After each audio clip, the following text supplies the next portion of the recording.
All right, everybody, real quick. Hope the music doesn't get me banned off of YouTube. Real quick tip. So I've got spare wires coming in these junction boxes right here that I put in when I put this panel box in many, many years ago. And I got 2 spares in the panel box, as you can see, just hanging in here. What I've done is I've stripped, just temporarily, I've just stripped 2 of them, right? Quick tip on how to figure out which wire is which. Now you can use a tracer. What I'm gonna do is see those 2 coming in right there at the top, right there. I'm just gonna put a pair of, you can use a little small pair of vice grips or whatever.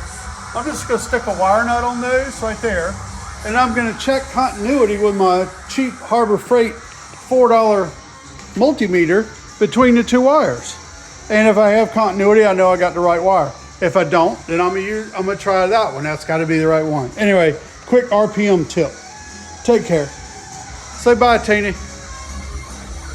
Say bye, Tasty. Bye-bye.